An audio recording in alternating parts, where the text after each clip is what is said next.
In the last two videos, we had seen that a vibrating object produced sound. So, for example, the strings of a guitar, or maybe even a ruler.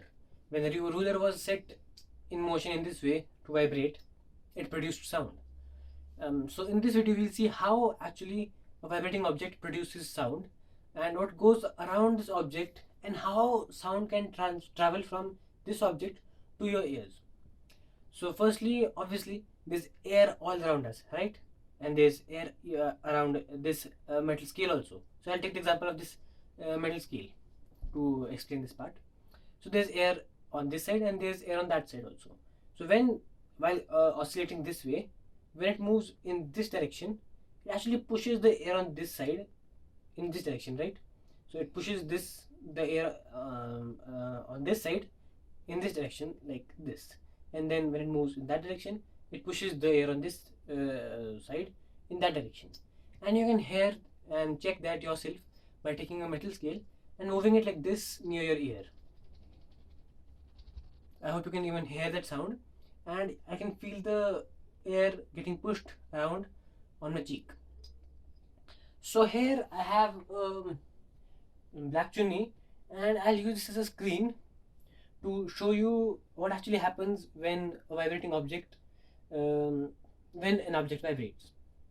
So I'll use rice grains to represent the air molecules present around a vibrating object, and use the scale to represent the vibrating object. So yeah, here we go.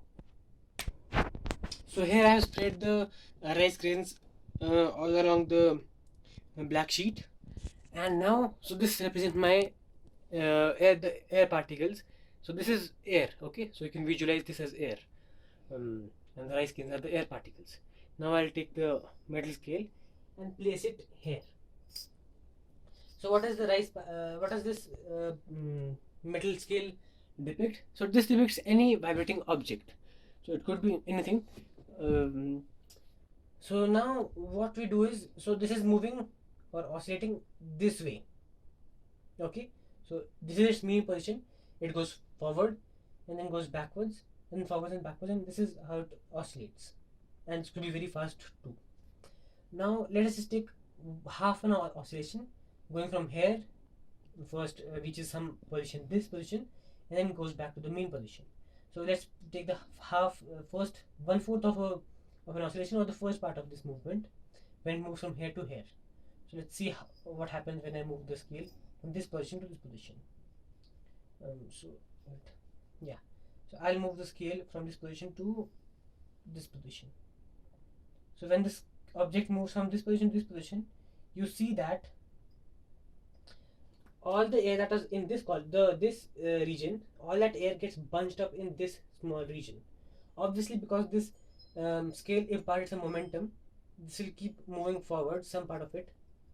And now when this in the second part of the oscillation, this scale moves backwards to its mean position here.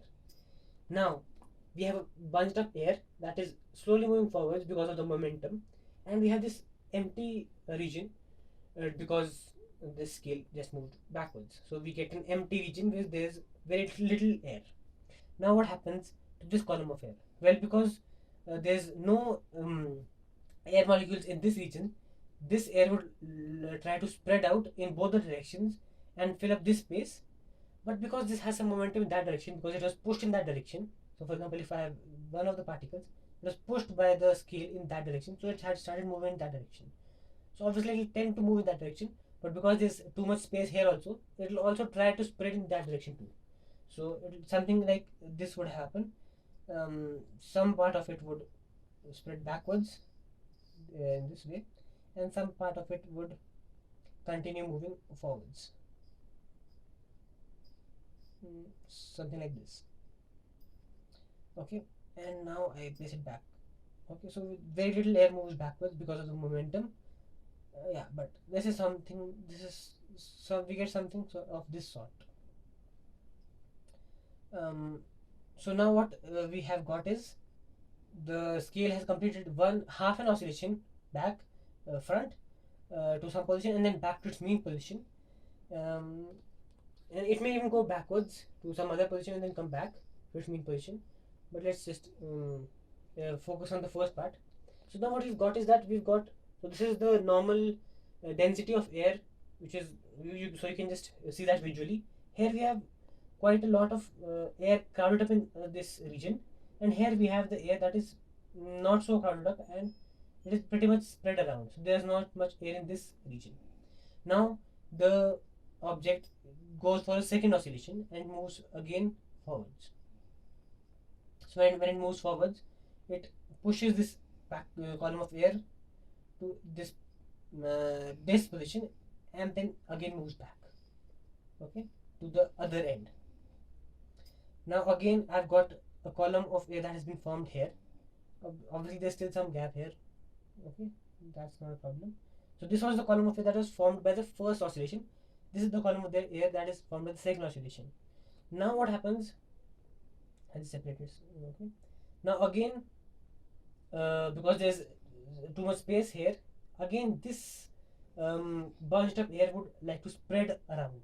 So some of it would go backwards and fill this area, while some of it would continue moving forward.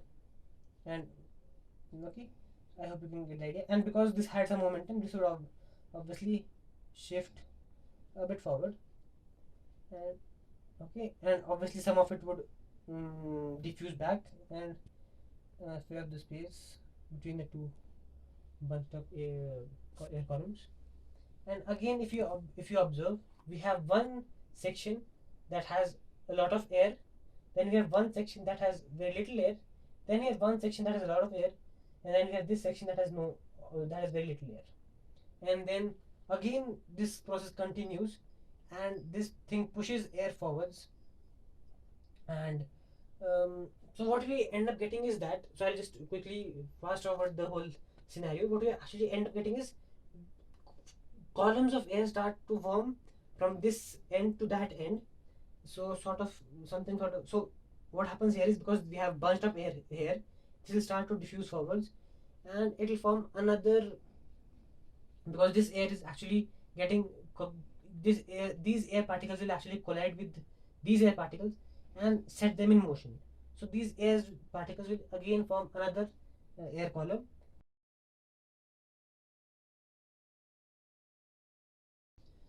So what we end up getting is these columns of air that have a lot of air in them, and these columns in between them that have not so much air in them. So there's too much air in this region, there's too little air in this region, then there's too much air in this region, and the pattern continues. So this has been created because this scale has actually pushed some column of air forward, and so it got bunched up in that area, but it moved backwards, and when it moves backwards, it actually forms an area with a low number of air particles, and that process continues. It moves forwards and backwards, and it produces these bands that have alternating bands that have a lot of number of air particles, and then some that have very little air particles. And so this process continues until we get this pattern from this end to that end. And so yeah, this is, I know this is a bit complicated, but yeah, I hope you get the basic idea of how these are forming, how this pattern is forming.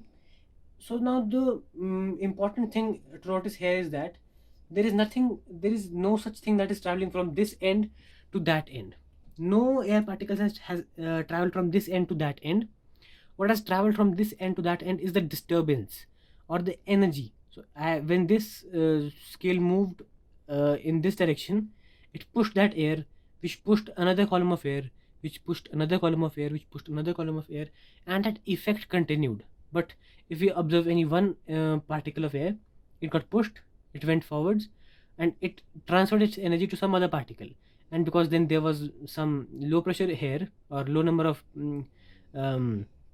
air particles, it again came back to that original space, and this uh, oscillation continued. And so there's no particle that is moving from this end to that end, but what is moving is the disturbance or the energy. And if you look at if you observe the motion of individual air particles in this kind of wave, they are moving in this direction to and fro, and that is also the direction of the traveling of the disturbance.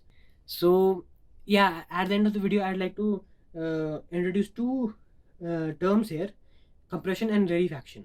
So compression, so these regions, this region, this region, this region, and all these regions where we have a lot of air particles, so those regions are called compressions because the air is getting compressed into that region.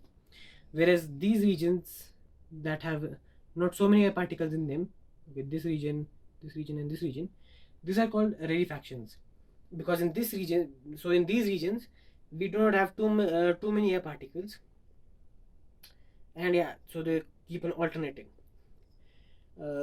Yeah, so that is a basic idea, and I think that should be it for this video. And in the next video, we'll see how we can use this knowledge to actually understand a few characteristics of these the sound waves. Yeah.